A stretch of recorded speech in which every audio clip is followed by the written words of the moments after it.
સ્થાનિક ચૂંટણીમાં ભારે ઉલટફેર. શૈલેષભાઈ, કચ્છમાં ક્યાં ખામી રહી ગઈ, શું લાગે છે આપને?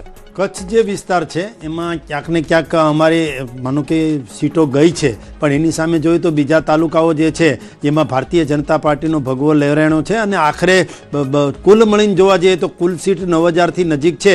એમાંથી 3300 જેટલી જે સીટો છે એ ભારતીય જનતા પાર્ટીના ફાળે ગઈ છે. ને આખરે સમગ્ર ગુજરાત અને કચ્છ કાઠિયાવાડ ને ઉત્તર ગુજરાતનો સિનારીઓ જોવા જઈએ તો ભારતીય જનતા પાર્ટીના ઉમેદવારો જીત્યા છે અને ભારતીય જનતા પાર્ટીના ઉમેદવારોને બધાને અભિનંદન છે. મારે અમરેલીની હમણાં તમે બગસરાની વાત કરતા હતા તો બગસરા જે છે એ વિસાવદરથી ખૂબ નજીકનો વિસ્તાર છે. એટલે વિસાવદરથી નજીકનો વિસ્તાર અને ભૂતકાળમાં પણ ત્યાં જીપીપી જીત્યું હતું.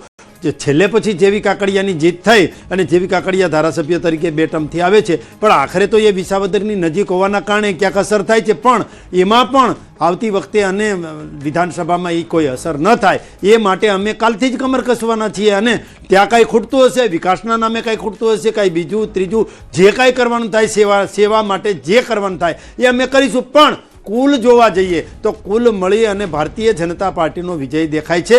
અને ભારતીય જનતા પાર્ટીના જે કાર્યકર્તાઓ છે એ કાર્યકર્તાઓની કરેલી મહેનત, અમારા ભૂપેન્દ્રભાઈ પટેલ અને જગદીશ વિશ્વકર્માએ કરેલી મહેનત. મહેસાણા મહાનગરપાલિકા ભાજપે કબજે કરી હોવાની આ વિગતો મળી રહી છે. વોર્ડ નંબર 1, 2, 6, 7, 8, 10, 11, 12 ફાળે ગઈ હોવાની વિગત છે. કુલ 52 બેઠકમાંથી 32 બેઠકો કબજે કરી હોવાની આ વિગતો મળી રહી છે. મહેસાણા મહાનગરપાલિકા ભાજપે કબજે કરી છે. પંકજ, બિલકુલ. અને બીજી ખાસ વાત અહીંયા કોંગ્રેસ માટે છે કે ભાવનગર મહાનગરપાલિકા છે તેમાં કોંગ્રેસે અહીંયા ખાતું ખોલાવ્યું છે. વોર્ડ નંબર 3 માં 3 નંબરની જે બેઠક છે એમાં કોંગ્રેસના ઉમેદવાર અને 1 બેઠક પર ભાજપના ઉમેદવાર વિજય થયા છે અને કુલ 17 પર ભાજપ અને 3 પર કોંગ્રેસ આવ્યું છે એવી વાત ભાવનગરથી સામે આવી રહી છે. ભાવનગરના જેસર તાલુકા પંચાયતની બીલા બેઠક છે એમાં ભાજપના ઉમેદવાર જીત્યા. મોટા સમાચાર, ચાંદખેડામાં ભાજપની પેનલનો ભવ્ય વિજય થયો હોવાની આ વિગત છે.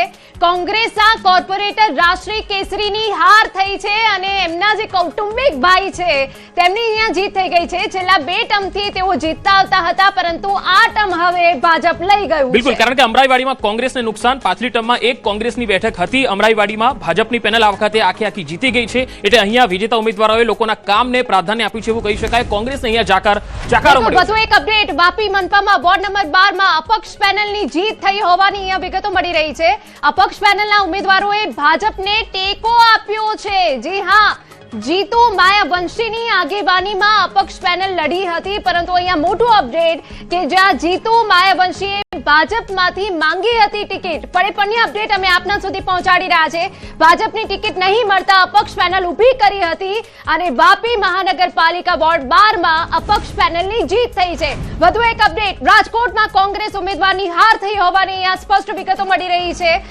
કોંગ્રેસ ઉમેદવાર આરજે આભા કે જેઓએ રેડિયો મારફતે લોકો વચ્ચે પ્રચાર પ્રસાર કર્યા હતા, પરંતુ તેઓની હાર થઈ હોવાની વિગતો છે. બિલકુલ. અને અત્યારે જે અપડેટ આવી રહ્યો છે ઉલટફેરની જો વાત કરીએ તો દહેગામથી પણ આવી રહ્યા છે સમાચાર. દહેગામ નગરપાલિકામાં વોર્ડ નંબર 1 માં કોંગ્રેસના 4 ઉમેદવાર જીત્યા છે. વોર્ડ નંબર 2 માં 3 કોંગ્રેસના અને 1 ભાજપનો ઉમેદવાર જીત્યો છે. એટલે દહેગામની અંદર પણ નગરપાલિકામાં થોડો ઉલટફેર દેખાઈ રહ્યો છે. અહીંયા કોંગ્રેસ જે છે એ થોડું નફામાં દેખાઈ રહી છે વોર્ડ નંબર 1 માં. અને હાલ જે અપડેટ આવી રહી છે તે પ્રમાણે પહેલી વખત વોર્ડ નંબર 10 માંથી ચૂંટણી લડ્યા હતા એ ઉમેદવાર આ વખતે હારી ગયા છે. રાજકોટ કોંગ્રેસમાં ઉમેદવારની હાર થઈ છે. તો આ એક મોટા સમાચાર કહી શકાય. એક તરફ ઓવેસીની પાર્ટી છે તેણે સિદ્ધપુરમાં પણ ખાતું ખોલાવ્યું છે. આમ આદમી પાર્ટીએ પણ આ વખતે, અને સૌથી મોટો ઉલટફેર શૈલેષભાઈ એ કહી શકાય કે ભૂપતભાઈ ભયાણી જેવો પૂર્વ ધારાસભ્ય એ પોતે હારી ગયા છે, એ પણ આવા સ્થાનિક ચૂંટણીમાં હારી ગયા છે. તમે આ હારને કઈ રીતે જોઈ રહ્યા છો? ઉમેદવાર બહુ મજબૂત કહેવાતા હતા. ભયાણી જે છે પણ હતા અને આમ આદમી પાર્ટીમાંથી જ ધારાસભ્ય હતા અને એ પછીથી પાછા ભારતીય જનતા પાર્ટી સાથે જોડાયા હતા. પરંતુ ત્યાં જે મતદારો જે છે એ માનો કે ધારાસભ્ય પણ ત્યાં આમ આદમી પાર્ટીના છે ને પહેલાં જોવા જઈએ તો એ સીટ પણ ભારતીય જનતા પાર્ટી પાસે હતી નહીં. અને એ ભૂપતભાઈ ભયાણીને આપણે ચૂંટણી લડાવ્યા હતા, પણ ક્યાંક ને ક્યાંક જે એ સીટમાં શું ચૂક રહી ગઈ છે ને શાના માટે ભારતીય જનતા પાર્ટીની જીત નથી થઈ એનું પણ અમે વિશ્લેષણ કરવાના છે. બિલકુલ. તો હાલ એક અપડેટ આવી રહ્યું છે. ગોધરા નગરપાલિકામાં ભાજપની જે પેનલ છે એ જીતી રહી છે. તો વાપીમાં પણ હાલ અપક્ષની પેનલ આવી રહી છે. ગીર સોમનાથ જિલ્લા પંચાયતમાં ભાજપ બહુમતીથી માત્ર 4 બેઠક દૂર છે. સુરત મહાનગરપાલિકામાં ભાજપ 27 અને કોંગ્રેસ 1 બેઠક પર આગળ ચાલી રહ્યું છે. ડભોઈ નગરપાલિકામાં 21 બેઠક સાથે કોંગ્રેસને બહુમતી મળી રહી છે. ડભોઈ નગરપાલિકાની આ વાત છે તો ગીર સોમનાથ જિલ્લા પંચાયતમાં ભાજપ બહુમતીથી 4 બેઠક દૂર છે. તો જેસર તાલુકા પંચાયતની બેઠકમાં બીલા 2 આ બેઠક જે છે એમાં ભાજપના ઉમેદવાર નારણભાઈ બાબરિયા 725 મતથી વિજયી થયા છે, જ્યારે કોંગ્રેસને અહીંયા 216 જ મત મળ્યા છે. બનાસકાંઠાની વાત કરીશું. દાંતા તાલુકા પંચાયતની ચૂંટણીના પરિણામો આવી રહ્યા છે. દાંતા તાલુકા પંચાયત ભાજપે ખાતું અહીં ખોલ્યું છે.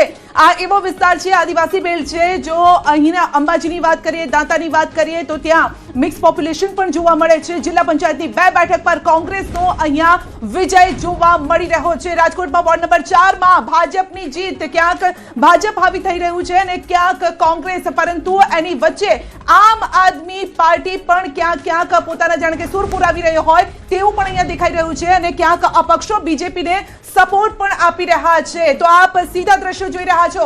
મુખ્યમંત્રી પણ ચૂંટણીના પરિણામો પર નજર રાખી રહ્યા છે અને સર્વત્ર ન્યૂઝ 18 ગુજરાતી છવાઈ ગયું છે. ન્યૂઝ 18 ગુજરાતીની સ્ક્રીન પર જે આંકડા જોવા મળી રહ્યા છે, સચોટ આંકડા ન્યૂઝ 18 ગુજરાતી જણાવી રહ્યું છે. મુખ્યમંત્રી પણ સતત આ પરિણામો પર નજર રાખી રહ્યા છે. સતત મીટિંગોનો દોર ચાલી રહ્યો છે, ચર્ચા પણ ચાલી રહી છે. કારણ કે હોય પણ કેમ નહીં શૈલેષભાઈ, આટલા મહિનાઓથી મહેનત કરી હોય અને આજે જ્યારે પરિણામનો દિવસ હોય ત્યારે દરેક સાથે વાતચીત કરવી પણ એટલી જરૂરી છે. અમે કોઈ પણ ચૂંટણી હોય, તાલુકા પંચાયતની હોય, જિલ્લા પંચાયતની હોય, વિધાનસભાની હોય કે લોકસભાની હોય, એ તમામ ચૂંટણીઓને ગંભીરતાથી જ લેતા હોઈએ છીએ.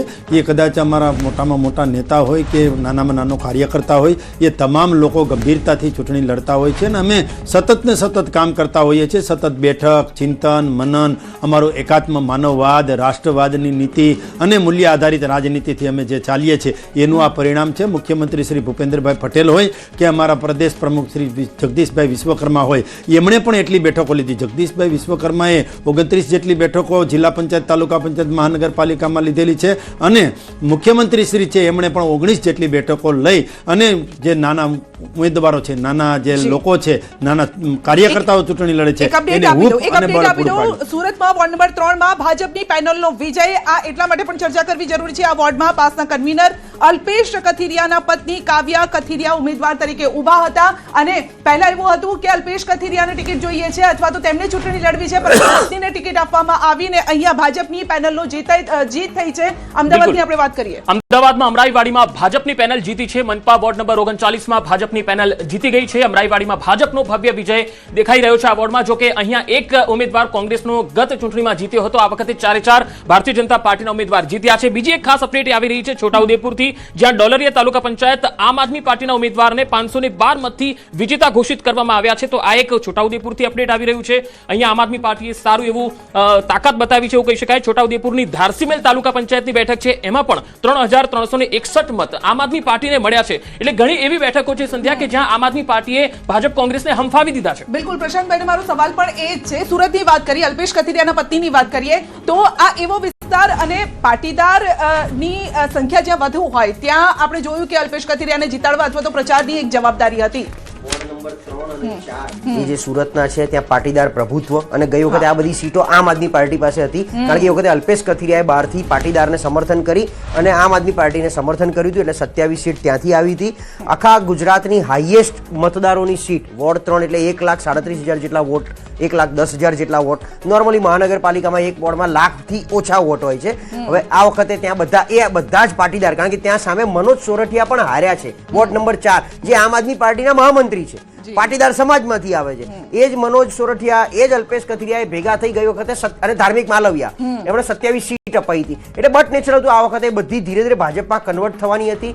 અલ્પેશ કથિરિયા ક્યાંક ને ક્યાંક આવતી વખત જેમ ગઈ વખતે પણ હું એ જ વાત કરવા હતી કે વિધાનસભાની ટિકિટ પાકી તો પછી. હા બિલકુલ, એટલે હું એ જ કહેવા જતો હતો. ગઈ વખતે આપમાંથી અલ્પેશ કથિરિયા હાર્યા હતા, ગોપાલ ઇટાલિયા પણ હાર્યા હતા. એ આ વખતે ભાજપમાંથી પણ તકલીફ એવી છે કે એ 3 સીટો જે છે વિધાનસભાની, એમાં પ્રફુલ્લ પાનસેરિયા હાલના મંત્રી એ ત્યાંના ધારાસભ્ય છે, એટલે કારંજ, કામરેજ અને વરાછા જ્યાં અને બીજી સીટ આપણે કુમારભાઈ કાનાણી વાળી, એટલે કુમારભાઈ કાનાણીની માથે હવે આવતી વખતનું લટકતી તલવાર આપણને અહીંયા દેખાઈ રહી છે. બિલકુલ. હવે આમ બેબાક બોલ નેતા તો છે જ. એટલે ખેડાથી એક સમાચાર આવી રહ્યા છે. ખેડા જિલ્લાની નવી જે ફાગવેલ તાલુકા પંચાયત બની છે એમાં ભાજપનો ભવ્ય વિજય થયો હોવાના અહેવાલ છે. 16 માંથી 11 બેઠકો પર ભાજપનો વિજય થયો છે, જ્યારે 4 બેઠક કોંગ્રેસના ફાળે આવી. ચીખલોડ બેઠક પર ચૂંટણીમાં ફોર્મ પાછું ખેંચી લેવાતા આ બેઠકમાં રદ થયું હતું મતદાન. અને હાલ અરવલ્લીથી એક અપડેટ આવી રહી છે. વોર્ડ નંબર 6 માં 6 વોર્ડની 24 બેઠકો પર ભાજપની પેનલ જીતી હોવાના અહેવાલ. મોડાસા નગરપાલિકામાં સત્તા પર રિપીટ થશે ભાજપ, એવા અહેવાલ આવી રહ્યા છે. સાંતલપુર તાલુકા પંચાયતની 18 બેઠકોમાંથી 4 બીજેપી જીત્યું છે, 2 કોંગ્રેસ જીત્યું છે. બાકીના અપડેટ હવે આવશે. સમી તાલુકાની વાત કરીએ તો અહીંયા જગલબેન પોપટજી ઠાકોર ભાજપના ઉમેદવાર જે છે એ કોંગ્રેસના ઉમેદવાર કરતા 1216 મતથી આગળ અને વિજેતા જાહેર થયા છે. કનીજ તાલુકા પંચાયતની સીટ ભાજપના ફાળે આવી છે.